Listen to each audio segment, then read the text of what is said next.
We're back in the studio with Lobo of the Kingsbridge crew. He talks about drawing characters, keeping active in his black book, upcoming community events, and the impact that the graffiti movement has had on his life over the past 30 years.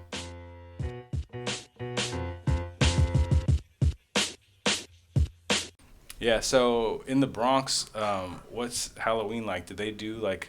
Oh yeah, but Halloween was bad though. Did people do eggs and eggs, toilet paper and stupid things, shaving cream and like...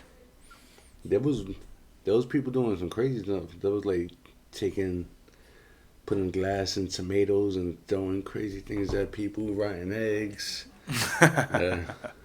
Yeah, so... I like once the sun came down, that's it, you went inside. Because all the hooligans were outside. Right. Yeah, so Halloween was kind of crazy. We were just reminiscing about, like, in my town, there's one spot that was called Eggers Hill. Yeah. That's just how we knew it. Because on Halloween, all the teenagers would be up there with just cartons of eggs. And shaving cream. You'd be a little kid coming with your little jack-o'-lantern going trick-or-treating, and then they would start throwing eggs down, like, raining down. Yeah, and, anyway, I think there was a thing, too, called Devil's Night. Devil's Night, yeah. Right? And so... we just went to an Equinox party where we were all sitting around the bonfire, and because Equinox just happened, and so we were kind of talking about like what the pagan roots of Halloween are and stuff like that. But I know there's also some crazy stories about different cities in America doing Devil's Night, where that was the night to really like prank and do all the dark shit. Yeah, wasn't it like around the turn of the century, like little kids were burning down warehouses and everything during the Devil's Night? Oh man, yeah, that's like I think it got out of control. Like that's how it started. Yeah, so I could imagine in a city, in New York, that it gets a little more crazy just because there's more people. There's the density of more people. And I think some of that stuff's urban legend too, like the razor blades and the apples and stuff like that. They always said like, oh, make sure you check your kids' candy, like because it might be like laced. The boogeyman. The thing we got to worry about here is people like putting out like edibles, weed gummies. All right, so we've got a guest coming on, and we're trying to line up these interviews and keep it going. So we're just like gonna get into this conversation because I think we're spending our time in the studio. We might as well be recording. Right. So we might cut. There's always some like little technical hiccups. We're still trying to figure out this whole situation. But the one feedback that we got most was people like seeing Lobo busting out in the sketchbook. Yeah. So I think that's the one thing that we're gonna continue with the Black Book sessions is we're definitely gonna be doing shit in the Black Book. All right. So I kind of thought of some questions that I might wanted to ask you the last time and I didn't get to. So one of the things I was wondering is if you have like favorite letters or letters that you aren't into drawing as much. Well, like I did tattooing for a few years, so I like script fonts and like doing all that kind of style as well. And just the lettering foundation. I like sign painting. I go around and I find old signs and I take photos of them. And I just keep them in my archives. And I like to use old lettering as reference every once in a while. So, pretty much stuff like that. I want to do like a little b-boy character this time. My little left-handed guy. Yeah, with the last video, a lot of people were asking me, oh, why didn't you go talk about your history and stuff like that? And I was just telling them I just wanted to, pretty much that was like an introduction. And then I can get more personal as long as I keep on doing these videos.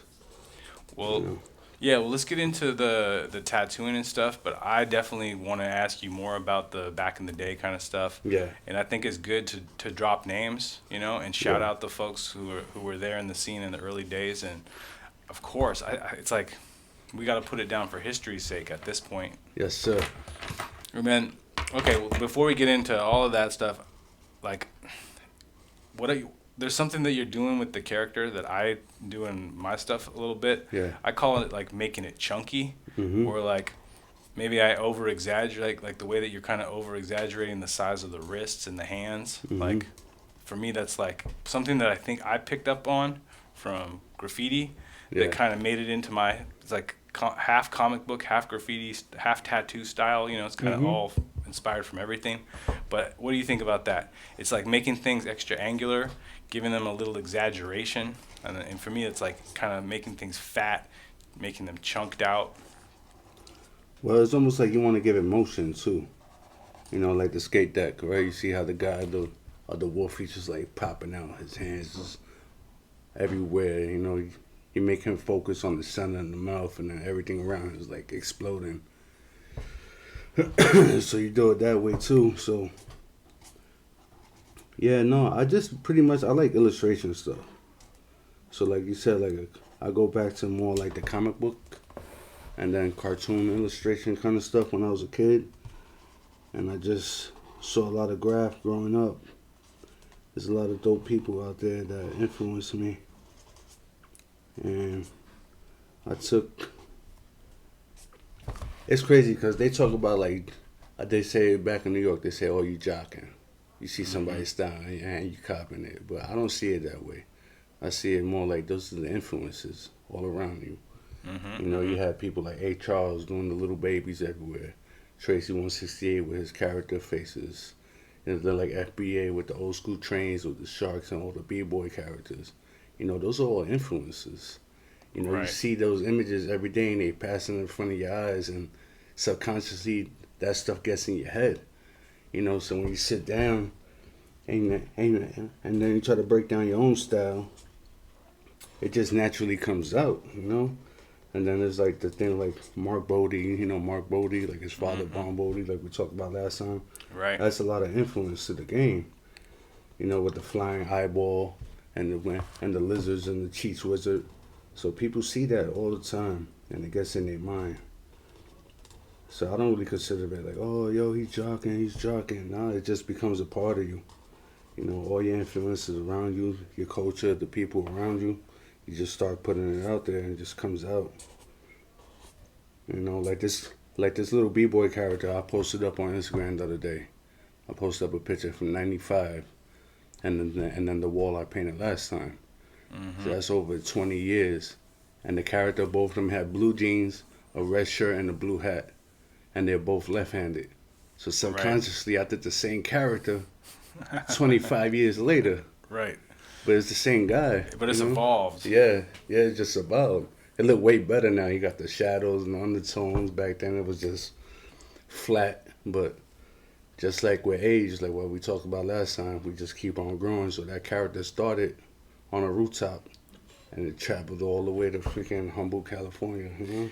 You know, and what's crazy is, you know, that time when you were coming up, that's when it was all about the Timberland boots and like the big puffy jackets, you know, big starter jackets, and like, you know, all that style like made it out to the West Coast too. And like, I'm just thinking of like, you know, crews like DOS Effects, you know, with the camo, and like there was a certain look that was coming out of New York that kind of set the tone, set the style. So for years, whenever I was drawing, it was always big boots and baggy pants on my characters, just because that's what I thought was fly, and that's how I dressed.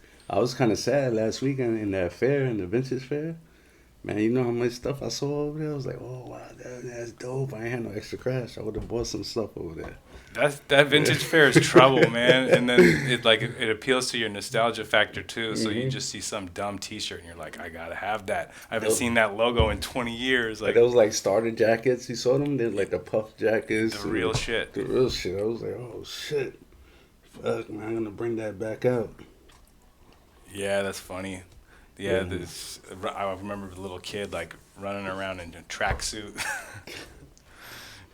All right, so that kind of is what I'm seeing. I'm seeing like it's the same kind of like angles that you put into your letters is also like what makes your character. Yeah. You were talking about how to kind of have a unique style, and I think that I could see this character in your letters side by side. You know, like the wolf you did, it fits with the lettering. Well, it's all like how would you say like the composition, right? So you want everything like we talked about before. You want everything to look balanced. You want everything to flow together. You gotta have good flow. You gotta make it presentable so when people see it, like, oh damn, that shit is badass. You know, so every time in the back of my mind, I want it to match. I just don't want to do a b-boy character and then do my lettering and it don't look what's that word I'm looking for? Yeah, you said consistency, yeah. and I was talking about balance because Balance. balance is more about like the composition, Yeah. right? But then even in the line weights and the styles, like Mm-hmm. coming from my world, I'm really into like how do you use your line weight to make something pop, and like if you do it well, it makes something stand out. If you do your line weights wrong, it makes it all kind of blend together. Yeah. Nothing really pops out. And I think that's part of the balance is like there do need to be strong points, you know. And the thing is with me, like, I'm not gonna say I'm self-taught because there was people along the way that put me onto things. But I'm not educated like when it comes down to go to art school and like the proper way to do it. Right. I just was told like, oh nah, yeah, that's toy. You do it like this and do that. And I just, over the years when I was a kid, I listened to all those criticisms in a good way, I guess. You know, I never let it get me down or fucking like, oh nah, I can't do this no more. I just fucking just kept on going for it. And I listened. I used to just be quiet and just listen. And people give you free gems, you know, and you may not even realize it. You know, they're like, oh, yo, do this little line right here. This one to help you out. All right, cool. You know, I never took it like, oh, man, yo, this guy's trying to say my shit's whack or whatever. You know, you got to humble yourself sometimes. You know, to this day, I still listen to people. You know, they may see something I don't. You know? Yeah, I try to focus and draw at the same time. And can you look back at your old stuff and kind of have that same kind of critical eye? Well, I did that last night. I sat down and I looked through like 20 plus years of black books. I got about 22, 23 sketchbooks, all from like 95 to 2005. Mm-hmm. And I went through everything and I was like, oh man, what the hell was I thinking? You know, I was drawing things. It was like, shit, this shit is super toy, but I still showed it. You know, like some people was like, oh man, I ain't gonna show that shit, but I still put it online so you can see my progress. You know, like, but it's all a growing thing, you know. I guess that's what life is about. Just keep on growing. Just growing and growing and growing. I guess it goes both ways because it's like, it's you know, it's a badge of honor when you've been at something for so long. But then there's also, we have this like weird expectation in our society that like you need to blow up and be world famous by the time you're 20 or you're you know, you didn't do nothing. And like, I think that it's like, I'm more on that side of like the path that you've walked and all the time you put in, that's like paying dues. And yeah, of course, everyone should be evolving and changing. Like the minute you stop growing, you're done. Yeah. You know, like learning, like to me, like learning is never gonna end. So when I draw now, we're using acrylics, we're using different mediums, we're using spray paint. You know, when I do the illustrations, I use my Winsor & Newton 7 with the speedball ink, and I'm drawing with brush and pen now, you know. And I'm always trying to push myself. Oh yeah, let me try to sign paint. I'm using the one shot with the freaking with the sable hair brushes. So I try not to stop. Like somebody says, oh yo, you tried this? And next thing you know, like I want to try that. You know, I'm not just gonna stick to this all the time. Just constantly keep on pushing myself and pushing myself. Where do you think you heard about the Winsor Newton 7? The Winsor Newton 7. How'd you find out about that one? Oh, you know, like the old, I think it's like How to Draw the Marvel the Comic Way, right? Right. I forgot the name of the book. It was like How to Draw Comics the Marvel Way. Yeah.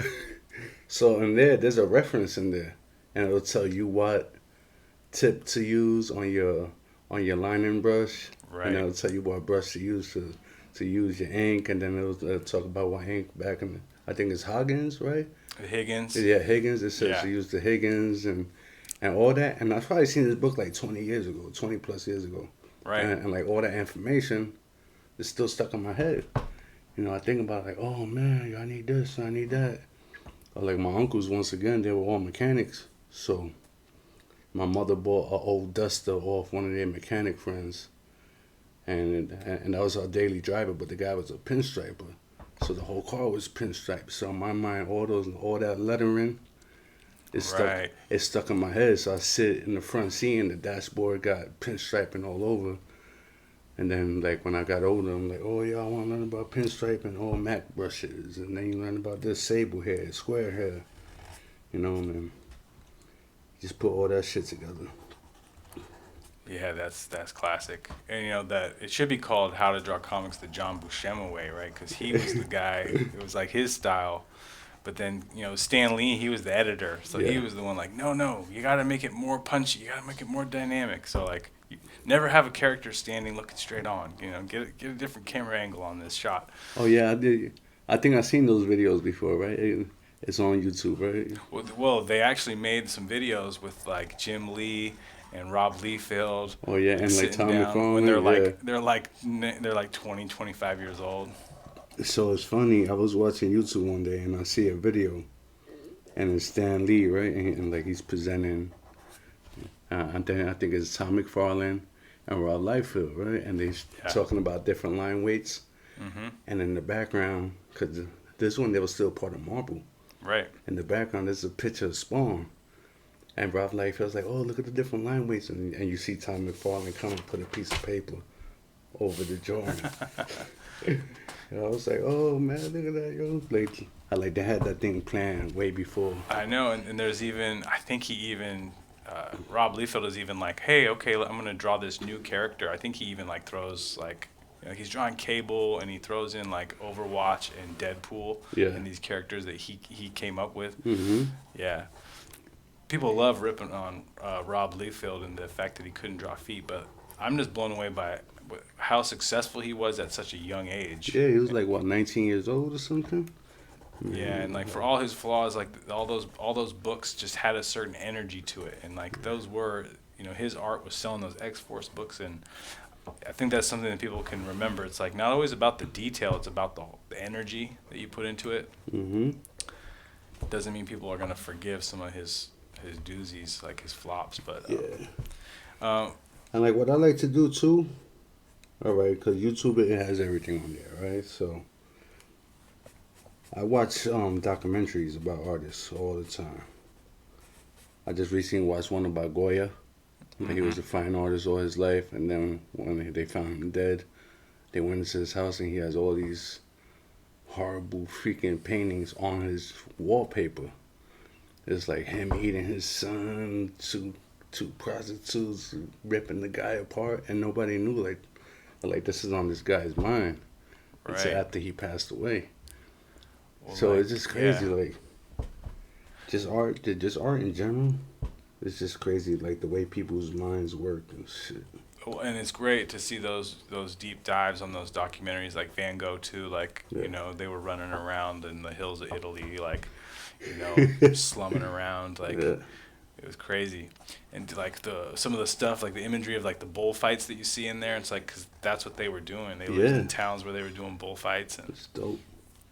Yeah, well, and then it's like there are some good videos too. Like I feel like you can kind of get to that knowledge of like what tools to be using, but I don't think there's any like one tried and true. So it's good like to try different things.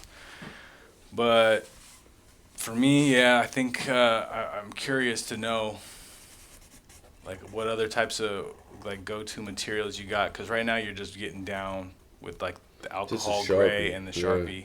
That's the tried and true. Mm-hmm. And then I like these new. This is the new Sharpie gel pens. Right. And I cut back with the pen, so I try to make all my lines look sharp. You know, when I was a kid, I didn't care about that. I was just trying to do it as fast as I can. Now I come. I probably spend too much time in my sketchbooks. I don't know if that makes sense. Sometimes I do a piece in the sketchbook. You know, I'm working on it for 2-3 hours. Like nobody's ever gonna see it. You know, just sitting in my stack of sketchbooks. You know? No, it all comes down to that love of drawing, you know. And sometimes I feel like I like, you know, the process. Like, you know, it's like just so you're just doing it for when you're in your sketchbook. It's kind of just for you. Yeah. Yeah. And then you already mentioned how you like to keep it black and white. And, black and white. But I do color, as you see. Yeah. Yeah. It seems like also you have to know your materials enough to know what's going to work well together. So you kind of have to get a process down so you don't, like, throw in some, acrylic pen that starts bleeding over, or something like that. Like on the skateboard deck, that was the reference to Big Daddy Roth.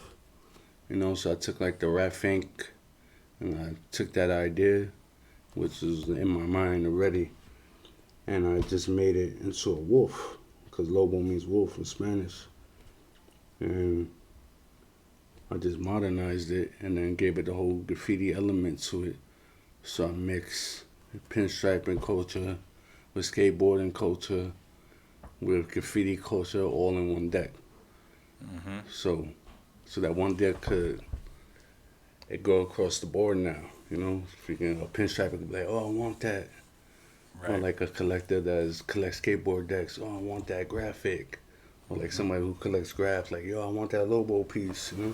So did you do that all with brush and acrylic? Or sorry, the lines. Are the lines all done with the brush? I had bought the set of Posca, right? Uh-huh. Posca paint pens. Yeah, okay. And and they make a brush tip pen. Oh, right. Okay. So I colored the whole inside with acrylic, right? So I did I spray painted the background, and then I colored the whole wolf and the background in acrylic on top of the spray paint. So the blue is the spray paint. So the Lobo on the side, that's just the background base color that I put down first.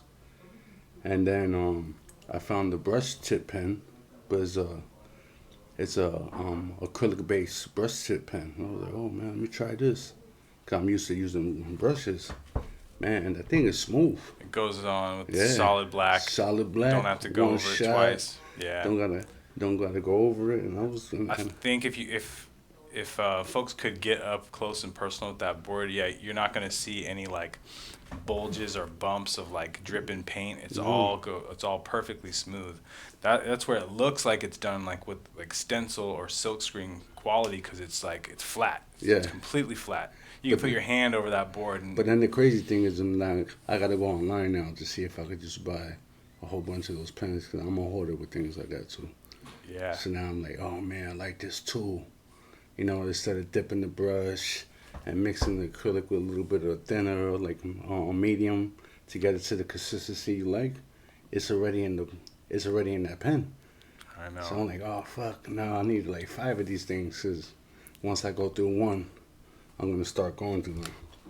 It's a pretty smooth pen, man. I was like, oh man, I was surprised to see a marker with a acrylic based marker with a brush tip on it. So there you go. That's the other tool that could be worth checking out, is the liquid acrylics, right? So I think that's how you can get that real smooth consistency. Because if you try and do that with ink or watercolor, it's going to be translucent, right?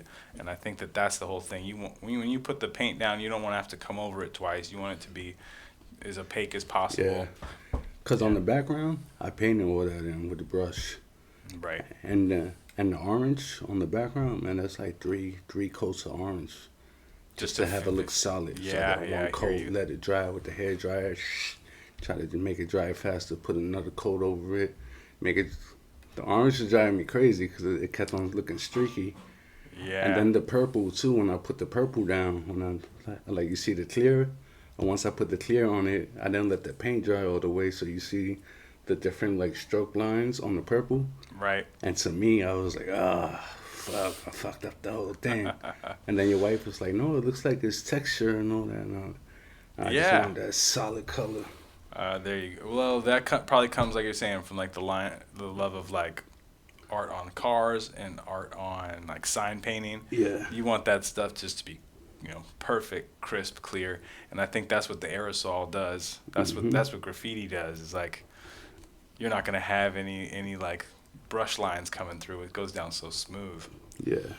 So it's good to talk about the style and stuff. Oh, while we were talking about the pinstriping, I wanted to ask you. So I heard about Kafka. Kafka is a guy who's like got his own line of brushes. That's the super long tip for doing the pinstriping, where it's literally like 1.5 inches, like 2-inch long. Yeah, I think they're made by Mac, right? And it's like his brand of, I think they're Mac brushes, but it's the Costa edition ones. Yeah, Yeah. and so he's another person. So if anyone who's into that kind of stuff wants to check that out, like watching, he'll blow you away. And I think part of the beauty is it's using that brush that's made for the job. Yeah. Yeah. So it makes your job easier. Hmm. You know, because if you seen the one I did for ABEC, that piece of wood, I Right. used a regular brush that you just get at Michael's, and I made my black. I mixed my black.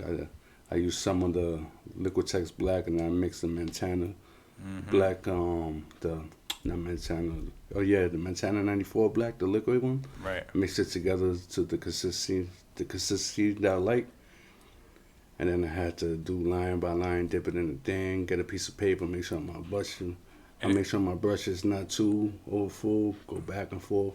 right. Right. But like you said, now I found that tool, Right. and there's a button on the back. You just press the button, and then it flows the paint down. That's it, man. Yeah. It saved me a lot of time. And it's frustrating sometimes. You want to do something, and then you can't do it because you don't know the process, and nobody teaching you how to do it. And you're like, oh fuck, how am I gonna do this? But you push yourself, and then you learn. You just buy it, or just get your hands on it, and just do it. That's what happened to me. Is I'm really liking these Pigma brush pens. Oh they're, yeah, they're really good for doing the comics, and they came with 3 different sizes in one pack. yeah, I'm also kind of a cheapskate too, so I'm always like, okay, not only do I need the right thing, I want to get a good deal so I can not waste my money on trying too much. But I really liked how it was, and I practiced with it, and what's cool is you can go over with the alcohol-based markers, and there's no running. all But right. then Yeah. I'm sitting there doing live painting in front of everybody, and I'm trying out this different acrylic pen. Mm-hmm. The acrylic pen, you can't go over it with the alcohol markers, or it just like It starts bleeding. starts getting dirty and ugly in there. So it's just like I switched up my plan right at the last minute, and that's where you got to look out. I think it's good that we can kind of share some insights too, because like everyone's out there trying to figure things out. Mm-hmm. Yeah, the Posca does not go well with alcohol-based stuff. I think these are really good for like all terrain if you want to like bust on a wall or Yeah. a skate deck, but on paper, it doesn't mix well with some of the other materials. Well, I think they're acrylic based though, aren't they? It is. It's Yeah. acrylic paint. Yeah, acrylic paint. But maybe it just needs a little more time, like you're saying. You bust out the hair dryer, like make sure it's dry before you come in with another coat. There you go. Yeah, most of the time, like in the black books, like that's how we started with like the alcohol-based markers, with the designer markers and Prismacolors. Yeah. And so like that's what I'm used to using. But now I've been trying to do more painting. Mhm. So then that's when I jumped into doing more of a acrylic painting. And then it's like I just don't want to cheat myself and then get one of those markers and just do a marker. So then that's the whole thing with the brush tip one that I like. Mhm. I know I'm rambling about this product, but man, that thing is They're like, not paying us, folks. They're No, not paying us, but man, they that should thing has saved sponsor my us. life. Shit. That thing has saved my life. I was like, because it gives you the like you said, the line weight. So it Yeah. goes from thick, and then you could pull out on like where the joints touch, and then you pull it out, and then it gets that nice thin line. So it gives you like that illustration comic book look to it. It gets like, And you don't have to go back to the inkwell and dip. Yeah. It's like a whole new world when New you can just ballgame. keep flowing. Yeah. Well, okay. One of my little hacks is felt tip pens. Like I've always rocked with the ballpoint tip pens, and then one of the things that I found is like with the good felt tip pen, you Yeah. can actually get in some like crazy detail, and you can switch up your line weights.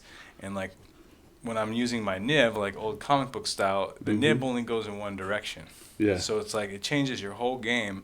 And that's why inking that way is so time consuming, because you can literally only go in one direction, cleanly. And so with all these new pens that are out there, but I do feel bad about the waste too. So I'm like, that's why I tried these to get the brush pens where you can switch out the cartridges. Yeah. Pentel makes these cool ones. I want to find a way to refill those, so I can just, you can take them apart, and there's like a big there's like it's just like the inside of a regular pen. When you actually get in there, there's like a spraying filament. There's like Yeah. some sort of thing that's inside that soaks up a lot of the ink. So it's not just ink in there, because if it was just ink, it would kind of dump out a little faster. But sometimes I want that. So I'm starting to like pull my pens apart and like break them so Yeah. that they do certain things that I want, you know. And it's always fun to like get in there with like spray with a little like toothbrush. I mean, I feel like the toothbrush is the best thing if you want to get a little spray. That's like the micron pens. I know people love them, but I can't. I break the tips on them all the time. Like even the number 10, like even the whiter one, for some reason, like the tips always splinter on the tips for me. I don't know if I'm like my pressure is too much for it, so I just use the Sharpie 10.10. I like a thicker line. It's the same thing when you're I not paint going to be too. flipping. You're not going to be changing up your line weight by the way you're holding the pen. You're going to change your line weight by which pen you're using. Yeah. Right. So it's a different look. It's a way more mechanical look Mhm. to it. But even those, if you can kind of draw on the edge of it. Like Yeah. if you hold your pen straight up, you're just going to get that exact size for the whole line. But usually when you draw, you have your pen at an angle. So that's why they break. Like, Yeah. I don't know anyone who draws like, Yeah. like a machine, like straight over. But I think that's also why some people do their inking vertical. So instead of over the table, you've got your sketchbook propped up. Oh yeah.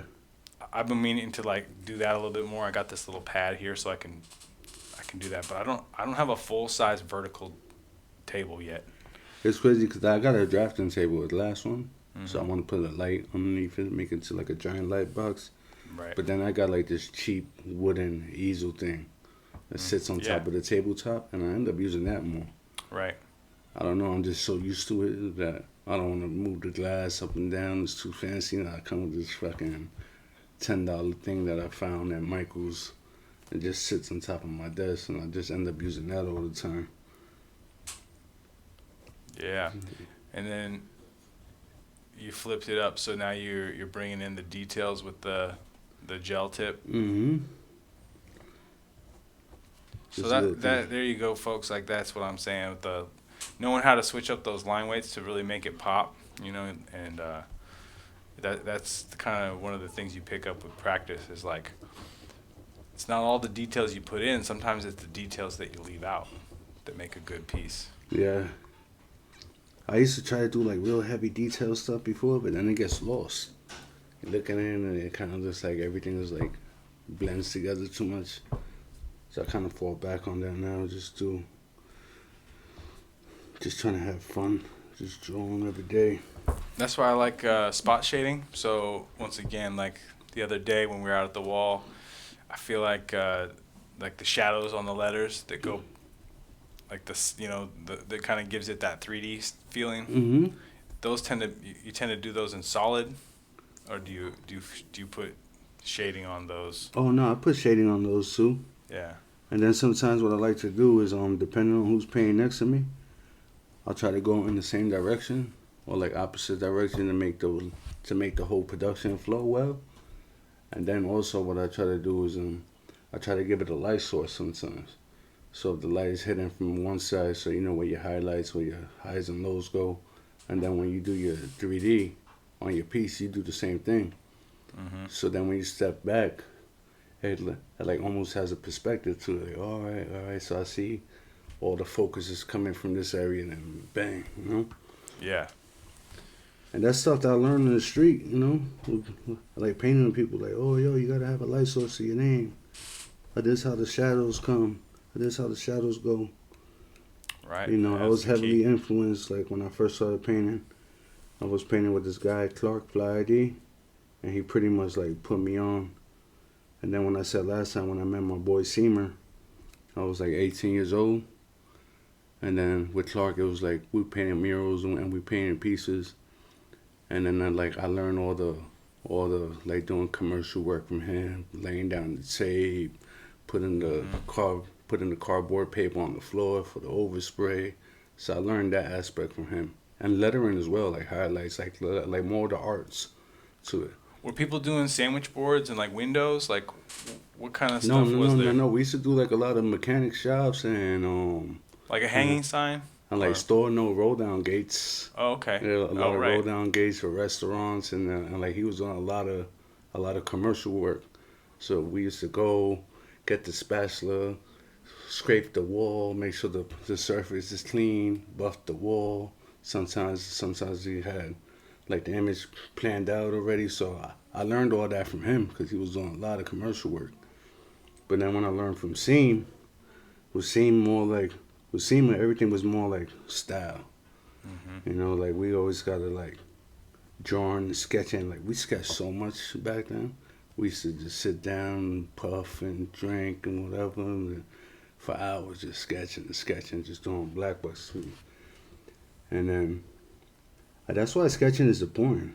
Like people just think, oh yeah, I'm just gonna go bomb. Yeah, bombing is cool. I love bombing. But I'm more like you said, like I like the drawing aspect of it, the illustration part. So, but sketching is very important. You know, that's how you learn and take it to the wall. Yeah. You know, it just reminded me of a good buddy of mine. I remember I used to just kind of hang out with the buddies and like draw on like random cardboard boxes and stuff like that. Oh yeah. And one time I did this piece like with a tank and with a big spliff coming out the end of it. And then my buddy who was into silk screening took that piece of art off the cardboard and turned it into a silk screen. And then he started putting it on shirts and stuff. So that was my good buddy Sando, who passed away. Oh man. But he was someone I always felt like not only was like he an inspiration, he was a facilitator. He also like he got money to do a mural project on the beach walls where I'm from. So the first thing that I ever did that was actually on a wall was I did the big fat Lion of Judah, and it was part of this project that he got grant money for the paint. And it was like, that's why I always think back to my friend Sando, and I just think how not only was he like a creative force, like he would like put the brush in your hand. He'd be like, here's your paint, here's the brush, now go, you know? I always call him a facilitator because he was always someone like encouraging me to try new stuff, and like I was already trying to get into silk screening, but he was the first person who ever like took my art and put it on shirts. Yeah, no, I always wanted to get into silk screening too, but that thing is a process. Yeah. You gotta learn about the emotion, and you gotta learn how to burn the screen, and you need a certain kind of acetate to make the print it out, to put it on in, and put the light. I was like, oh man, that thing's too complicated for me. Well, they have new ways of doing it with like the sublimation and the heat press. But that still means you have to go and get your artwork printed on the transfer paper. Yeah. And so I feel like that's kind of takes place of the step of having to burn your screen.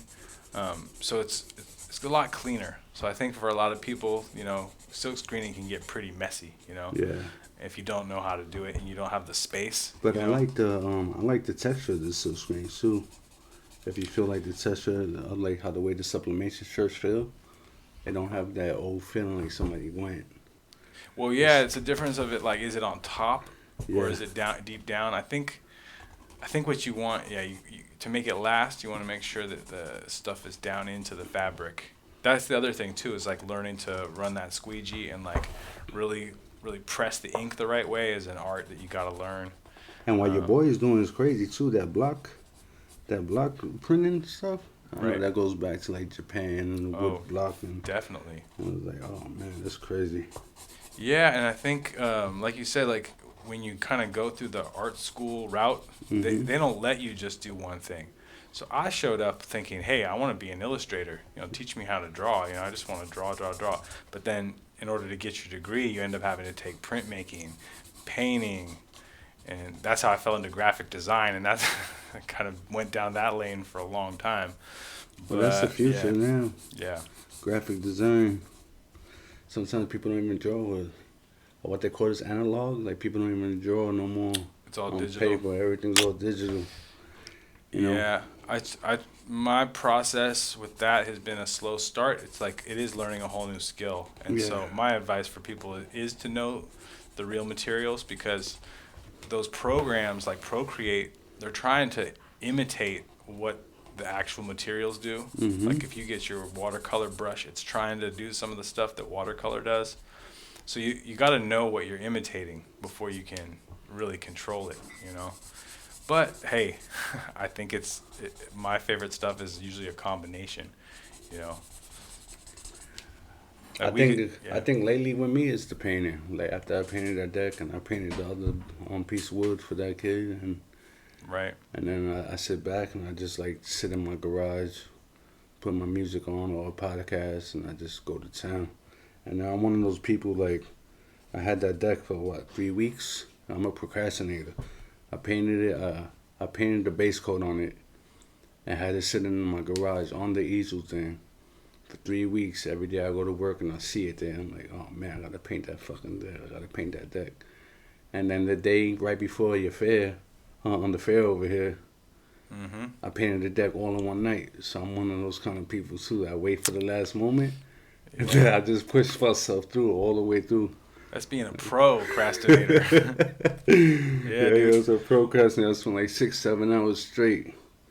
It's and if that's what it takes to have the inspiration hit you, and I've talked to a few artists lately who kind of said the same thing. Like they get the inspiration and they'll just be up all night drawing. You know, even if they have work the next day, they're like, oh, I just got to keep going. Yeah, because it gets frustrating at times. Like, oh man, I got to paint this thing. I got this event or this thing is happening. And I do that all the time. I wait to the day of. It's the same thing when they had the spray can show. So she said, oh yeah, everything has to be handed in on this date. Right. I did it at night, went there in the afternoon and gave it to her, like, oh here. So I did it that same day of the show. Like, all right. I can relate. Something about like once it becomes an obligation, you don't want to do it, right? So you got to be real careful with that. But it's like, oh, as soon as you tell me I have to do it, suddenly I don't want to do it. It becomes a job. Like, oh man. Right. Yeah. Well, I think that was really awesome work you did on that deck, and I think that the thing about doing the original painting custom thing on a physical object versus the digital is it becomes a collectible item. It becomes a one-of-a-kind thing, and I think that that's the future, because we're seeing AI art, we're seeing NFTs and the digital art world kind of blowing up in one direction, and to me that just makes some physical piece of work that you can actually collect and hold on to even more valuable. I think it's kind of sad with all the AI art that you showed me the other day. How they're copying the Frank Pizzetta stuff. I know right now it's garbage, but pretty soon the AI. Well, it's only AI if it learns, right? Yeah. That's the scary part. That's the fucking Terminator shit. When it just starts learning. Yeah, I always try and like take a neutral stance because I see how the technology changes. So like I'm not just gonna like cut someone off and give them no respect because they are doing something I wouldn't do, right? But at this point, the AI art's kind of scary. I'll give you the one take I heard that kind of convinced me that it could be a good thing for artists, and you tell me what you think. The idea being, it's bad for the big studios who, if they were doing like full-featured cartoon animation, they would need a lot of money and a lot of hands on deck to pull off like a big Disney animated thing. But imagine like someone can have an idea. Imagine the AI is doing all the in-between frames for you, and you're just like able to make something that looks as good as a Disney movie by yourself, right? Yeah. Could that be an advantage? And is it the big studios that got to look out? Because now one person can compete with all those big companies. But at the same time, you could tell it's going to be digital. Like, if you look at after Toy Story, everything went digital with the Disney movies pretty much, right? They stopped doing the hand-drawn animation altogether. But then if you look at, like, Pinocchio and, like, all those old movies, like, man, those things are badass. Like, I'd rather watch the old movies than the new digital stuff. And, like, they're doing all the live-action movies now. It's like, it's cool. It's digital. Toy Story was cool. Oh, yeah, it's a pioneer. They pioneered this whole wave. But whatever happened to people just, like, having their old illustration I know. And drawing, like Fantasia. Yeah, and it was beautiful. Dumbo with the elephants when he drinks the absinthe. Oh, the elephants are dancing, like all those colors moving. Now it's a computerized image. I don't know. I think it's the same thing with they're trying to make the 3D look 2D by putting like the cell shading on it. Yeah. But the way that they're using it, it does not look the same, and it just never sits right with me. Like if you try and make it look like 2D, but it's actually done with a 3D program, I can tell. Yeah. It's gonna bother me. It's like the uncanny valley, right? Where like when they make a robot that looks 99% human, it's that last 1% that creeps you the fuck out. But then it makes you think like our kids ain't never really going to see that because all they're going to know is 3D animation. I think there's always going to be, that's what I'm thinking, that it's going to be like the underground independent artists who keep these crafts alive. You would have said the same thing about stop motion, right? It's like, oh, we have 3D animation. Why would anyone do stop motion anymore?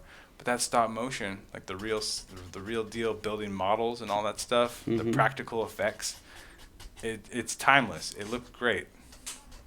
You think there's people still doing stop motion stuff? Oh, there's some studios who like are doing. There's a studio called Lycra. They actually 3D print the faces. Yeah. Like Wallace and Gromit is all clay animation. Oh yeah. That's probably pretty old by now, but there are still studios, and I see people actually doing like recreations of miniatures. Oh yeah. This guy, I think it's Cortez NYC was his name. Oh right, yeah. He picks like a light post or like a certain like. That's the writer Cortez. Well, see, Cortez that I used to follow from back in the day. I don't know if it's the same one. I'm thinking. Yeah, because there was a writer that used to paint with mirrors at 5 Points. I used to write Cortez. Okay, yeah. Cortez from 5 Points? Yeah. I've been following him for like as long as I've known about the internet. I found out about him. He's one of my favorites. And when he gets down in his black book, he does like Alien versus Predator and like some stuff like that, all with the Copics. He's a G, man. That stuff looks so good. All right, now you said it. Take us back to 5 Points. So we're gonna go down memory lane 5 again. Points? All right. Yeah, so tell us about your time. Yeah. So before 5 Points, it was called the Fun Factory. So the Fun Factory, there was a guy named Pat DeLittle, I believe his name was, and he was like the curator of the program, right? So and then, Is the Wiz was there. So Is the Wiz, and then my buddy Zai used to be one of the like art director people there. So they give people places to paint. So I painted the Fun Factory. That's probably one of the first legal walls I ever painted. You just go over there, you see Pat, you get the little permission slip, and he'll give you a spot on the wall, and then you paint. And then I know Mears took it over after that. He spent a lot of it. He did a lot of productions on there. Yeah, it was dope. The sad thing I heard of, like when they took it down, you know, that's sad. Like that was a landmark for New York. You know, he jumped on the 7 train, you go to Queens, and the first thing when you come out the tunnel, bang, a whole warehouse of graph. I'm talking about from the floor all the way up to the roof. These are people that rollies on the side, pieces, the whole back wall just wrapped around with graffiti. And it's sad that we don't have that no more. But I painted the Fun Factory a few times. Matter of fact, the first time that me and Seema painted, it was me, him, and my buddy Sice. We went over there and did a production wall back in '99. That was a throwback. 5 Points. I think those dudes got like a lawsuit when they knocked it all down, right? Like they sued like all the artists jumped together and sued the landowner. Shit, congratulations, man. They put a lot of work and time into that building for the city to just come take it away. I don't know how that works. Well, I've heard like in San Francisco there was a Banksy that they literally cut the thing off the wall so they could go sell it at an auction. So I think they're trying to make the argument that the actual real world value of this artwork, 25, 30-year-old pieces up on the wall, had some intrinsic value. Obviously cultural value too. Yeah. So another thing on that tip, before I jump over to asking you about the Armory building in the Bronx, tell me about some of the other heads. What was some of the names of the folks that were getting down there at 5 Points? 5 Points? The Fun Factory. Well, like, that was out in Queens, so I wasn't really out there in Queens so much, but like in my neighborhood on Kingsbridge, it's a So I was born and raised on the 4 line. So the Bronx, New York is separated by like train lines. Mm-hmm. So you got the 1 and 9. Well, I don't think there's a 9 train anymore. You got the 1 line, the 4 line, the D line, and then some of the lines are underground. So in Kingsbridge, that's the 4 line. So it's the 4 and the D. So then different crews have like the different lines. So you take the 4 line, is mostly like Cope, and then you get to Burnside, and it's all UW walls and BT walls, and then you get to the 6 line when I ended up moving to Cyprus on the 6 line when I was a teenager, and the 6 line is like all FX. Well, not all FX, but mostly FX, and then Task Crew is more like the 2 and the 5. So you get to see like the different styles from the different lines. So my grandmother lived on Intervale, so that's the 2 and the 5. So I'm coming from Kingsbridge, and then I go to the 2 and the 5, and now I get to see all those COD walls, and then I get to see what those guys are doing. So it was like, I used to go around with a little disposable camera, and then every time my mom was driving me somewhere, be like, oh, pull over, and I just come, remember, then you have to click it, take a picture, and then go to the 1 hour photo, deposit your film, like, oh yeah, let me see what I got. And I got a lot of hard copy pictures like that too, to this day. And then if you think about it, like that's why we used to collect photos and there was graph mags out, but you couldn't really get your hands on stuff if you ain't got the money for it. So just damn, yeah, I missed that time, man. Just seeing all the FX walls on the 6 line, and like what Pern, Sess, and Yes 2 were doing at the time in Ease.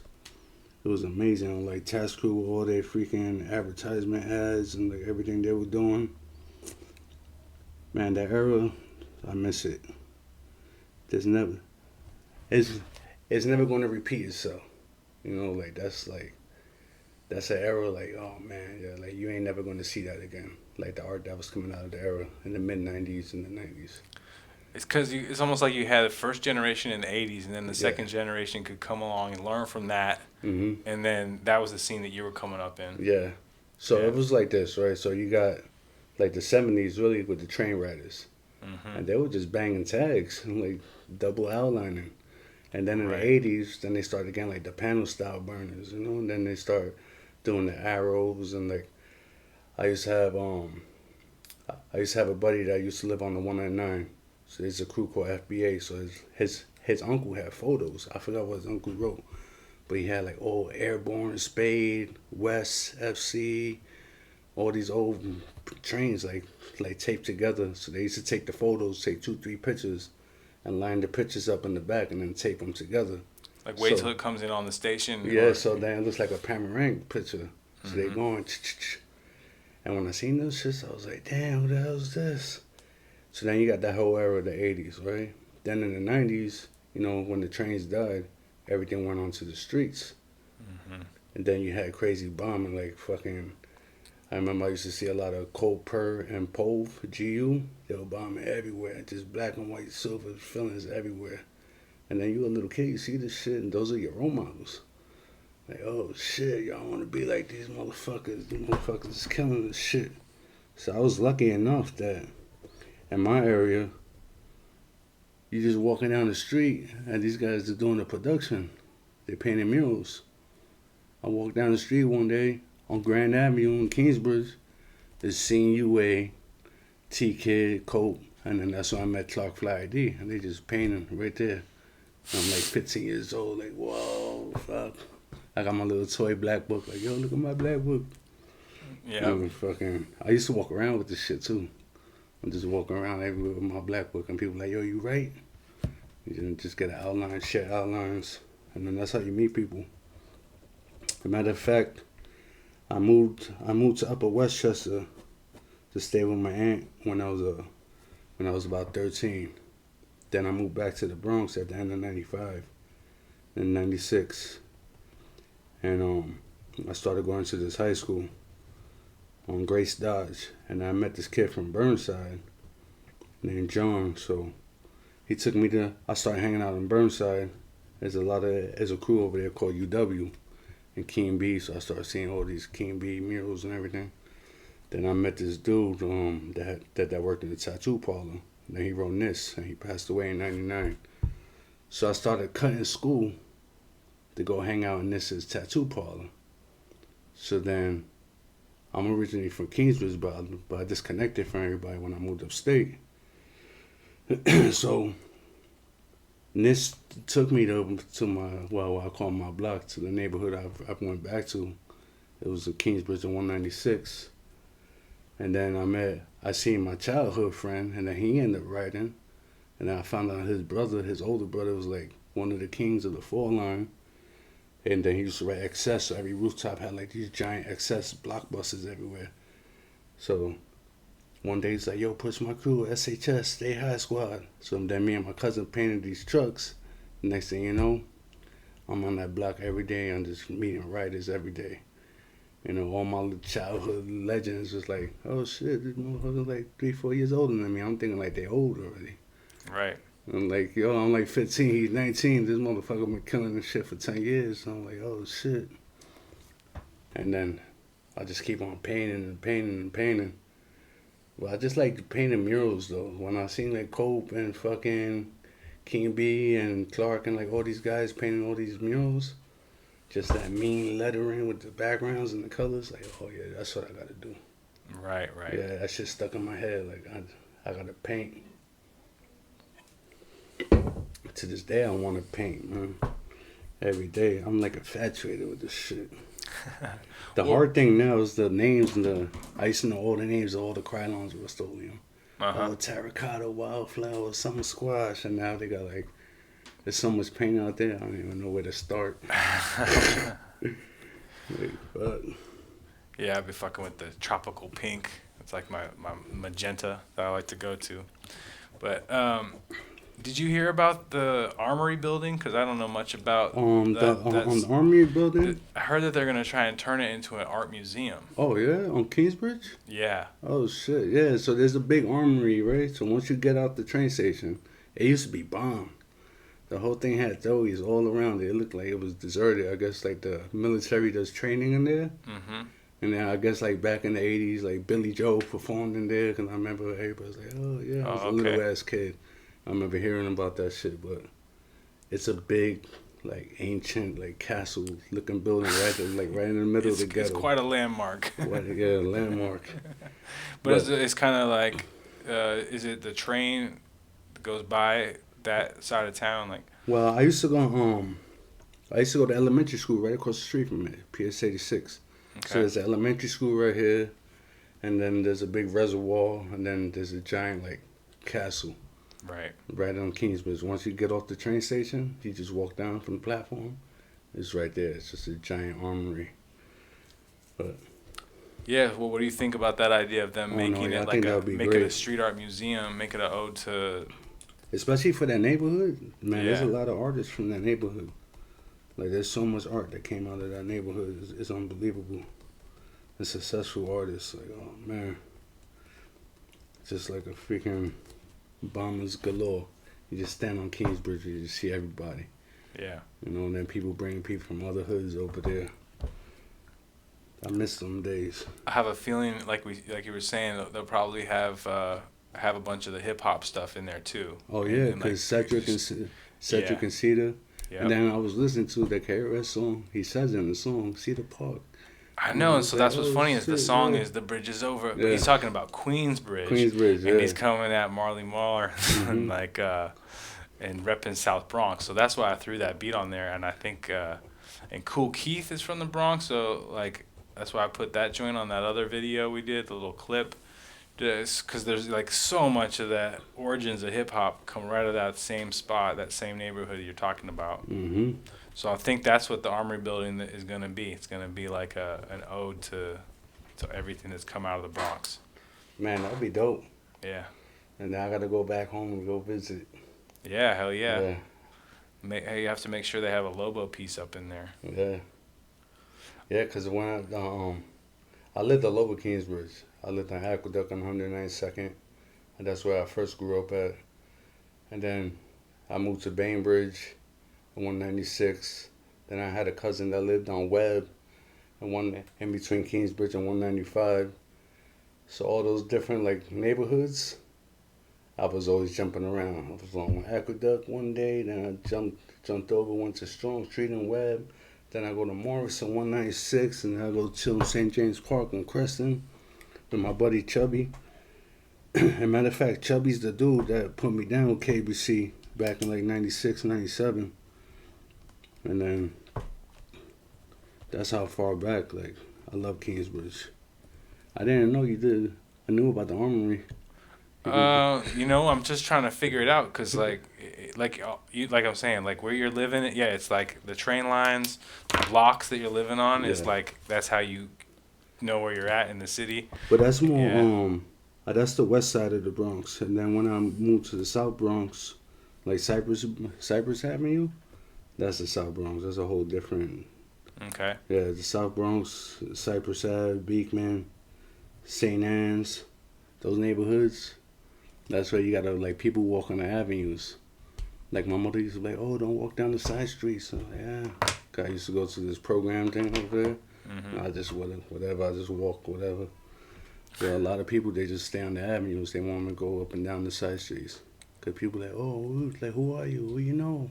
Mm-hmm. And then you don't want to get caught in between 140 in Jackson or something. All that. That's a cool thing too. I used to live on Cypress, right? So St. Anne's is on one side, and then there's a street called 149th Street. And then you go to 149th Street in Jackson, and then that's where Case 2 from Star Wars, he used to be out there. He'd just be chilling right there on the milk crate in the street. I'm a teenager, I'm walking by, yo, Case 2, what up, yeah. So I got to see all these legends, like real legends in person, it's crazy. And he's passed. A lot of these old timers just dropping. It's sad. I'm not gonna say old timers, but the pioneers, the original pioneers, yeah. And they put in work. They put in a lot of work. I'm not gonna say it's sad because it's the situation we in, but a lot of them ain't leave this world with the amount of respect. Didn't get the shine they needed. That shine, yeah. Yeah. Well, okay, so that's why I really want to talk to your homie Blaine because he's doing some stuff that's still giving back to the community. Mm-hmm. It seems like that's always been a part of the thing. It's like a place for the youth to get down, like, Yeah. And I think that's kind of where I come from. Is like I can see like that this whole thing came out of a need for young folks to have something constructive to be doing, right? And it just like kept building and growing, and to this day, you've got young people trying to find their place in the world, and then they find art, they find graffiti, and it kind of gives them a mission, right? Gives them a purpose. So, okay, one last question, because you're coming to the end of this piece right here. Mm-hmm. We've just kept it on the black book. I've got this other camera where I can back up and we can have you like a sports announcer on the microphone over here. Yes, sir. But we stayed on the book the whole time, so maybe we'll just stick with this. My final question, we didn't get to it too much. We'll have to talk more about how you got into the tattooing. So maybe that's just kind of like our tease for the next interview. Yeah. Tell us about how you got into tattooing. Well, just you don't have to give us the whole story, but just how did it get started for you? And yeah. Oh, it was crazy, bro. It was like fucking. I grew up, everybody tattooing. Like the first tattoo you get is your name in Old English lettering. Everybody in my whole block had like their name on Old English lettering. So we're a product of our society. All our friends, we all following each other, So my buddy MB40, which his brother is Teddy Ferrer, that works in New York at 5 Points. He tattooed me in his kitchen when I'm like 16, 17 years old, and the first one I got right here, the Lobo, was the first tattoo I ever got, Lobo. And then from there on, it's like, oh man, I start hanging out in the tattoo parlor. And then freaking, I get kicked out of the tattoo parlor. Oh, yo, you too young, you can't be in here. I just kept on going. And then, like, my older cousins started getting all tattooed. And the next thing you know, like, I'm laying on a freaking chair and somebody's tattooing my chest with a homemade tattoo machine. I'm not thinking about it now. It's dirty, nasty stuff, but whatever. You know, you kids. And then I love it, man. It's the same thing. It's the same thing like graph, you know? It's just art. I need to be tattooing more. That's what I should be doing. I need to be painting more and I need to be tattooing more. But I got a lot of friends in the tattoo industry as well. We're going to get them on the show too. That's the next goal. Hell yeah. You know, I want to do like what you were saying, like this is a platform where like artists could talk about their experience, you know, in life. And like it's like we're all doing this to leave it for the next generation. You Right. Because sometimes we ain't got no hopes. It's like, oh, fuck, I ain't never going to make it as an artist. I'm a starving artist. And I went through all that. Well, I'm still a starving artist. You know, but then you got your friends and they doing it like, oh, fuck, yo, I could do that shit too. If somebody would have told me that as a kid, maybe I would have took shit a little more seriously and be like, oh, I can't show my shit in the show, I'm a writer. And just break out of that mentality, you know? But, Yeah, it's like every single person on this planet's got a story to tell. Yeah. And it's like giving voice to everyone. Like, I feel like that's what art is all about, you know, for me. So it's like, yeah, the more stories we can tell, the better we're going to do. And that's kind of why Defiant is here. We want to help people tell their story. We want people to get creative and tell stories with their artwork. And the more we can paint a picture of like what really means something in life, you know, the better life can be for all of us, you know. And for a lot of people, that the passion for graffiti, the passion for tattoo art, it's why they get up every day. It's the thing that gives them joy. And you know, I'm someone who I pick and choose, and I love tattoo art. I love that stuff, man. it's the same thing like on my body. It's like collecting graph.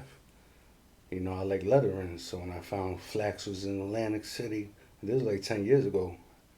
And now the dude's like Instagram famous, you know. You gotta pay shit ton of money to get these people who tattoo you nowadays. Back then it was a little cheaper. You find out somebody's there, drove 3 hours just to get tattooed by him. You know, and I seen Big Meese was tattooing in the convention in Yonkers one day, and drove up to Yonkers. I got him to tattoo me. There's another guy named Den that does American Traditional. I ain't had the money back then. They did a $100 flash sale. So I was like, oh shit, I'm fucking $100 flash sale at the tattoo scene. I want Denny to tattoo me. So I got Denny to do a rose. I mean, it's the same shit like graph. It's like a collector.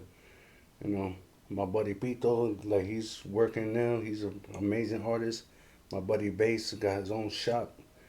You know, fucking There's so you many never different think- styles too. Yeah, like you never think as a kid, like yo, like that could be me, or like fuck, or like yo, I'm Lobo, and like fucking people like look up to my shit, like oh shit. You never really think like that as a kid. You know, you just want to catch fame.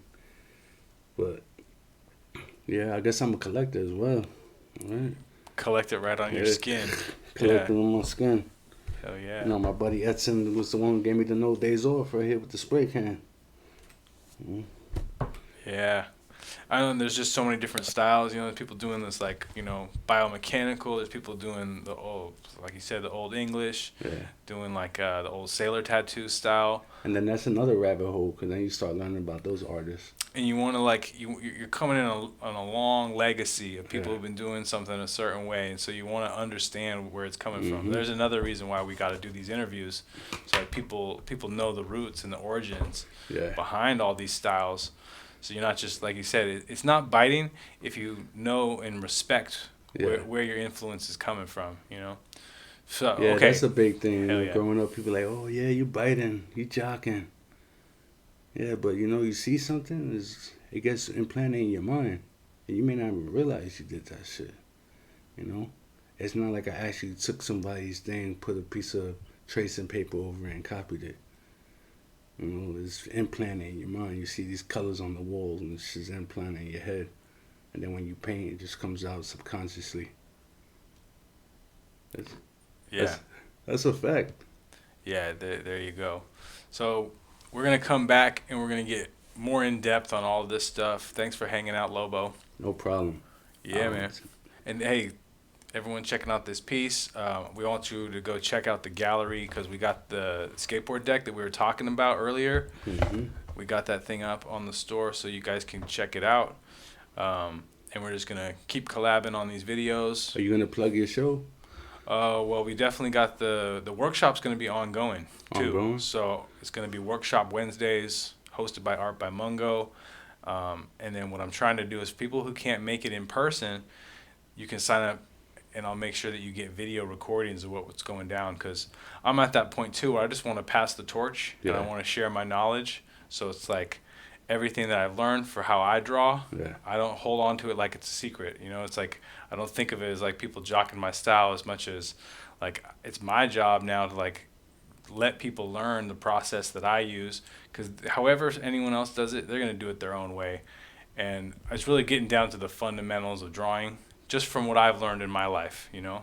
And it's like some of the stuff was stuff that was taught to me, but most of it's stuff that I had to go learn the hard way. The hard way, Yeah.